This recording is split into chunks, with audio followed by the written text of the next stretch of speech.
Ladies and gentlemen, Asian guy here. I need you to stop what you're doing right now.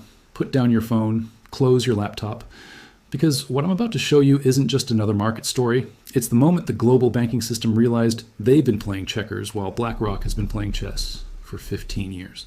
Something broke this week, something fundamental, something that was never supposed to break. And the tremors you're feeling right now, they're not aftershocks. They're the early warning signs of the biggest wealth transfer in human history. The surface story is simple enough. BlackRock, the world's largest asset manager, just moved $70 billion into Bitcoin. $70 billion. That's not a trade. That's not an investment. That's a declaration of war against the existing monetary system. But here's what the headlines aren't telling you. Here's what they can't tell you, because if they did, the panic would be instant and irreversible. This move wasn't planned last month. It wasn't planned last year. This has been 15 years in the making. And every single major bank on the planet just realized they've been staring down the barrel of a loaded gun the entire time. Let me explain what really happened. Because what you're seeing on the surface, this $70 billion Bitcoin allocation, that's just the tip of the iceberg. The real story is happening in the plumbing, in the repo markets, in the derivative chains that connect every major financial institution on Earth. 3 days ago, while everyone was focused on the Bitcoin price, something else was happening. The overnight funding markets, the invisible machinery that keeps the global banking system liquid, started seizing up. Not slowly, not gradually, instantly. Like someone had just pulled the emergency brake on a freight train going 200 miles per hour. We're seeing repo rates spike from 2% to 8% overnight. For context, that's the equivalent of your mortgage payment tripling while you sleep. Banks that have never had trouble accessing cash are suddenly begging for liquidity. And the Federal Reserve? They're pretending everything is fine, while quietly pumping billions into the system through the back door. This is where things stop making sense.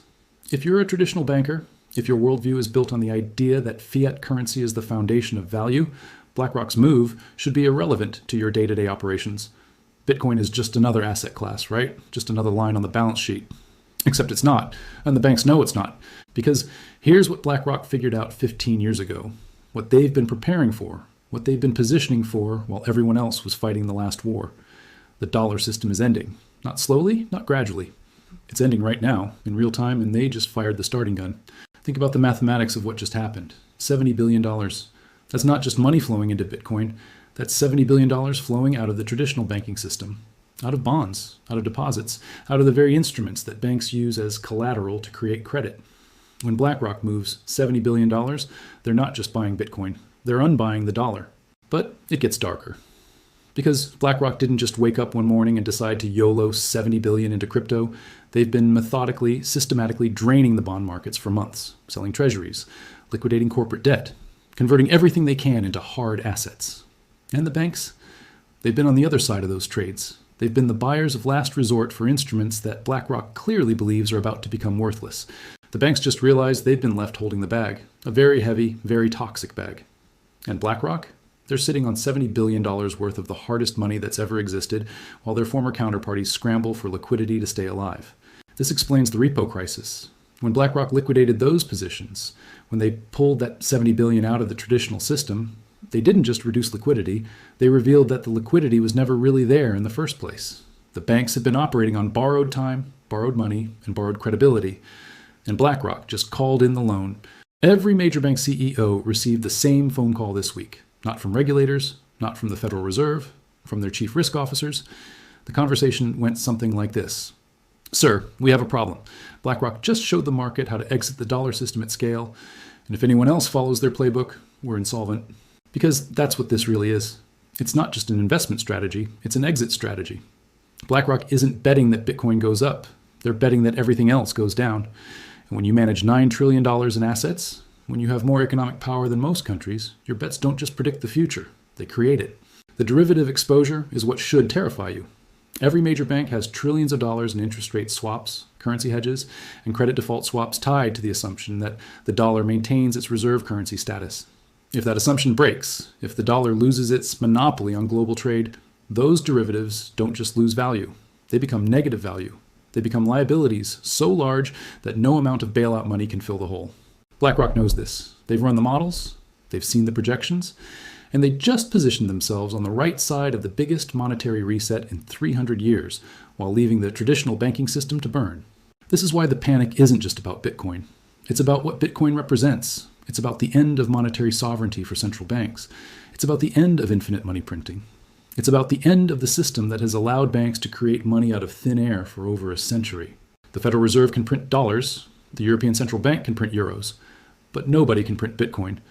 And when the world's largest asset manager puts $70 billion into the one asset that central banks cannot control, cannot manipulate, cannot inflate away, they're sending a message that echoes in every central bank boardroom on the planet. The message is simple: your monopoly is over. But here's where it gets truly dangerous for the banking system.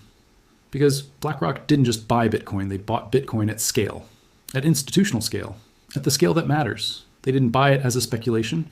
They bought it as a reserve asset, as a replacement for treasuries, as a replacement for the very bonds that form the foundation of the global financial system. And they're not alone. The smart money, the real smart money, has been watching. Pension funds are watching, sovereign wealth funds are watching, corporate treasuries are watching, and they're all asking the same question. If BlackRock, the most conservative, most establishment-friendly asset manager in the world, is putting $70 billion into Bitcoin, what do they know that we don't? The answer is that they know the game is ending. They know that the infinite money printing experiment has reached its mathematical conclusion. They know that when you have global debt approaching $300 trillion and global GDP at $100 trillion, the numbers simply don't work anymore. Something has to give, and they've chosen to be on the side that doesn't break. The banks, meanwhile, are trapped. They can't follow BlackRock's lead without admitting that their entire business model is obsolete. They can't embrace Bitcoin without destroying the fiat system that gives them their power. And they can't ignore it, because ignoring it means watching their most sophisticated clients move their assets elsewhere.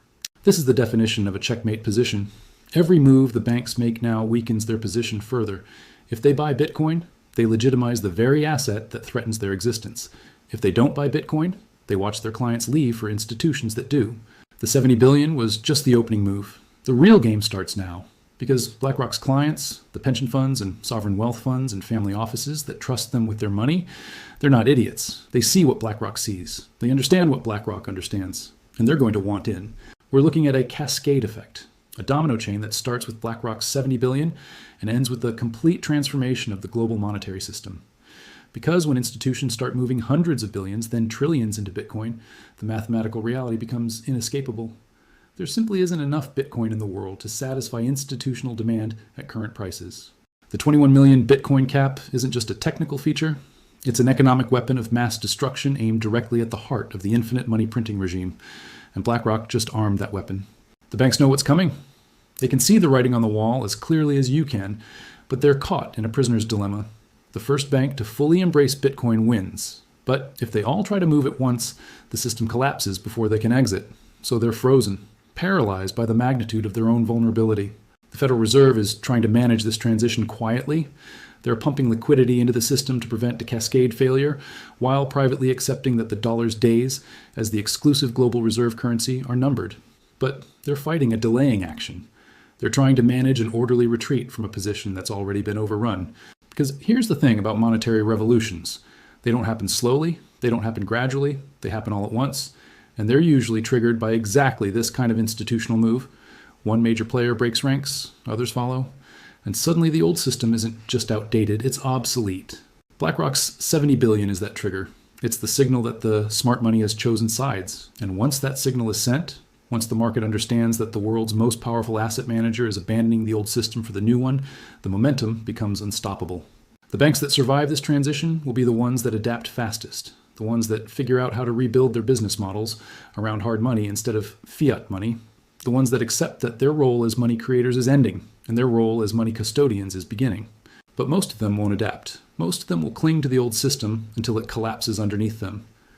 Because admitting that Bitcoin represents the future means admitting that everything they've built their careers on was a house of cards. And that's the real panic. Not just the immediate liquidity crisis, not just the derivative exposure, but the existential crisis of an entire industry realizing that their product, fiat currency, has just been obsoleted by mathematics. This is bigger than 2008. This is bigger than 1971. This is the moment that historians will point to as the beginning of the end of the central banking era. And BlackRock just lit the fuse. The $70 billion isn't the story. The $70 billion is just the first chapter. The story is what happens when that $70 billion becomes $700 billion, when it becomes $7 trillion, when every major institution on Earth realizes that holding dollars is a liability and holding Bitcoin is the only asset that can't be printed into oblivion. We're watching the early stages of a bank run, not a run on deposits, a run on the entire concept of fiat currency. And the banks, they're standing in the exit door, watching their customers leave for a system they don't control and can't stop. BlackRock didn't just buy Bitcoin, they bought the future. And they left the banks to figure out how to survive in a world where money can't be printed anymore. The question isn't whether this transformation will continue. The question is how fast it will accelerate. Because once institutional FOMO kicks in, once the fear of being left behind overtakes the fear of change, the movement becomes exponential. An exponential change in finance doesn't create soft landings. It creates revolutions. The revolution just started. BlackRock fired the first shot. And the banks are just now realizing they brought knives to a Bitcoin fight. This is Asian Guy signing off. The old world is ending. The new world is beginning. And the biggest transfer of wealth in human history is happening right in front of your eyes. The 70 billion was just the announcement. The real show starts now.